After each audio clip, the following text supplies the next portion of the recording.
we have to look. What was wonderful last night is CNN holds, what do they call it, a town hall. It was a lynch mob of people, all of whom agreed. And if you don't think all of them agreed, let's start with the crowd, okay? They start talking about assault right. No, it's semi-automatic bans, I think they're talking about, and the crowd goes nuts. Just listen, these are two instances spliced together, cut 5. Common sense solutions, like getting the assault rifles off the streets.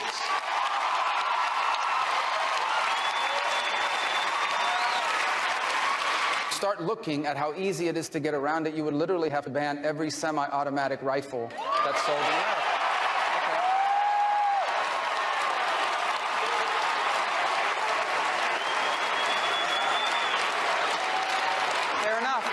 That's what fair enough. That's first of all, this is so dishonest. Not only is the crowd packed, but they're ignorant. A semi-automatic, I'm not even a gun guy, but I know a semi-automatic, all that means is when you pull the trigger, it reloads. So you don't have to, that would leave Winchester 76s. That's what you'd be using. Like Jimmy Stewart in an old Western, you'd be cocking the gun every time. And maybe they want you to stuff the Revolutionary soldiers to stuff the gunpowder in with a rod.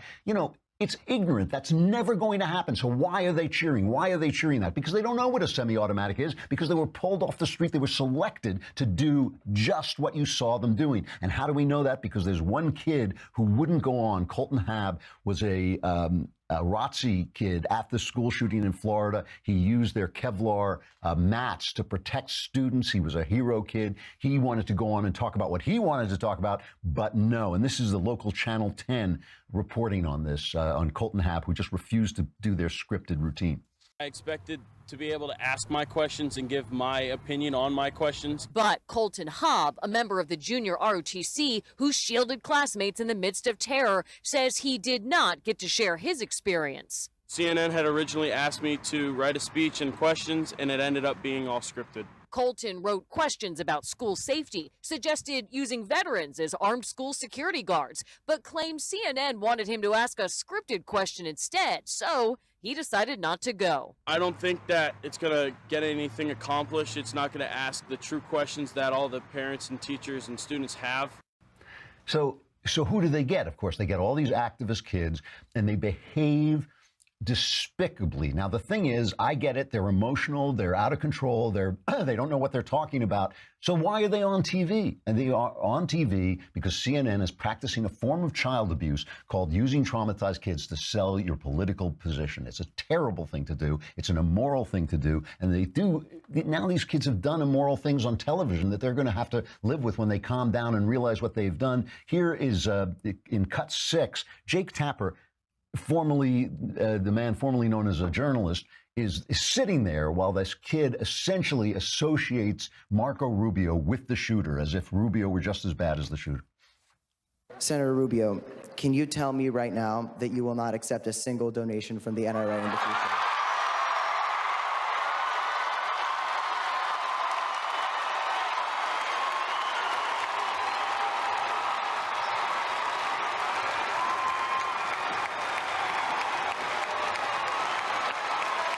I wish I could have asked the NRA lady a question. I wish the NRA lady I could have talked to, because I would ask her how she can look in the mirror, considering the fact that she has children, but, maybe she avoids those. What is that? I'm sorry? I don't freaking know. And Tapper just sits there. Well, again, ignorance. The NRA people don't support the Second Amendment because the NRA gives them money. The NRA gives them money because they support the Second Amendment. Again, these are the tools of ignorance. This is taking advantage of their ignorance to sell this routine. What are they cheering about? What are they cheering about? Marco Rubio supports the Second Amendment, so he gets money from the NRA. Why should he turn that down? The NRA is supporting your gun rights, your rights. And talking about the girl from the NRA that he wanted to confront, that's Dana Lash, who is a terrific girl. I really like her, but she was getting attacked she had this other student who's attacking her and saying, you're not a good mother. I would support your kids, but you're not supporting my kids. And when she starts to answer back, because she really knows her stuff, when she starts to answer back, they call her a murderer. I mean, you could listen to this crowd. This is, lynch mobs are why people have guns. So this is just a good example of why you should always go armed, because these are the people CNN want running your life. This is cut number 3. You can shout me down when I'm finished, but let me answer Emma's question. It is not federal law for states to report convictions to the NICS system. It's not federally mandated. We had 3 lawmakers on this stage, and only one of them hinted at reinforcing the background check system. It is only as good as the record submitted to it. Only one of them even got anywhere close to mentioning that. We have to have more than 38 states submit records. That's number one. Number two, we have to develop better protocol to follow up on red flags. So this really makes me want to give up my gun. You know, when I see this mob shouting murderer at Dana Lash, that makes me think, yeah, oh, I'm safe in my rights. I'm safe in my home. I'm safe in my Constitution. You know, this makes me want to go out and mount a Gatling gun on the top of my house to keep these people away.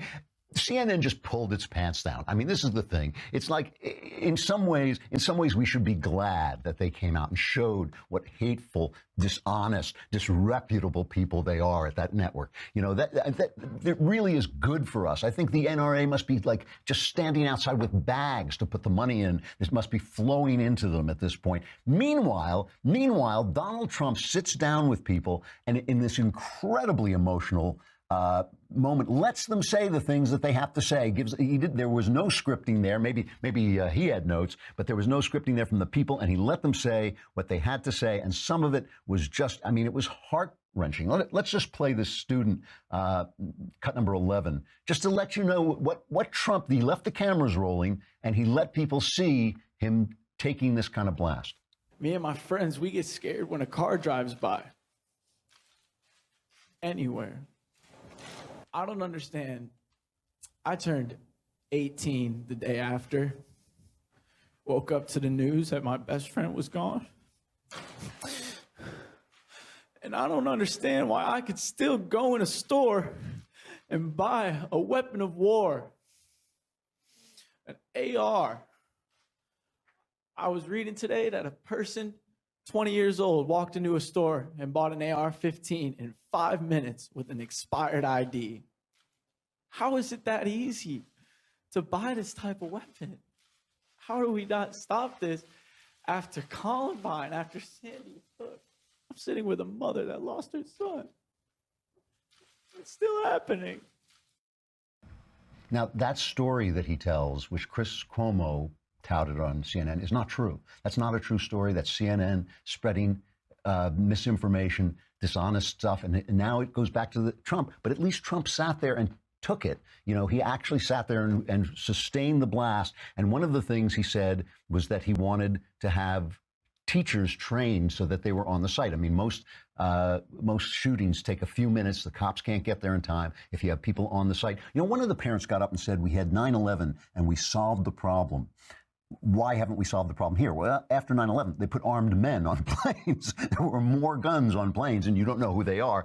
I just want to end this conversation about what happened yesterday, the difference between Donald Trump and CNN and Donald Trump and the opponents of gun rights.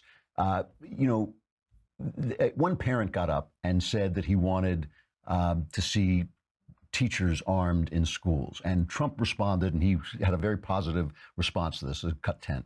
Your concept and your idea about it's called concealed carry, and it only works where you have people very adept at using firearms, of which you have many, and it would be teachers and coaches. If the coach had a firearm in his locker when he ran at this guy, that coach was very brave, saved a lot of lives, I suspect.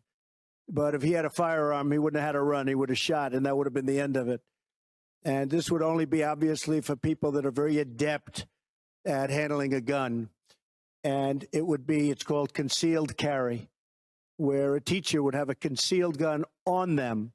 They'd go for special training, and they would be there, and you would no longer have a gun-free zone. Gun-free zone to a maniac, because they're all cowards.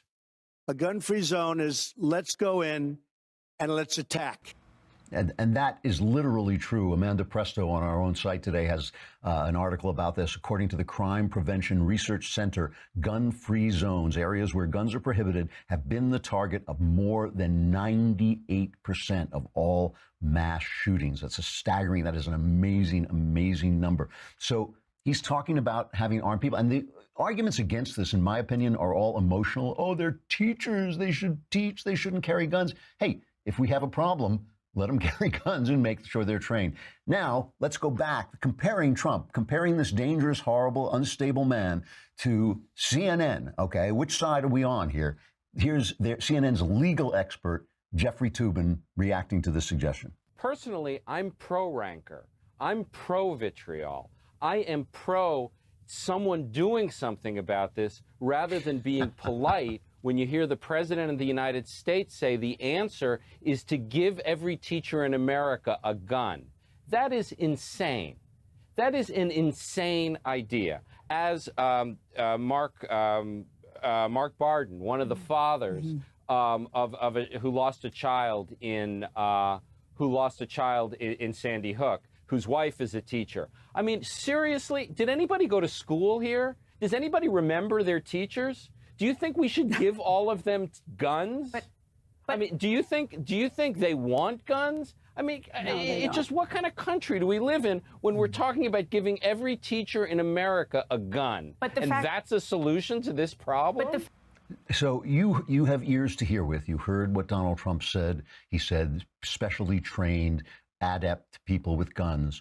And you heard what Jeffrey Toobin said, give every teacher a gun. You can't give every teacher a gun. I mean, it's not even like reacting to what the President of the United States says. It's just complete, you know,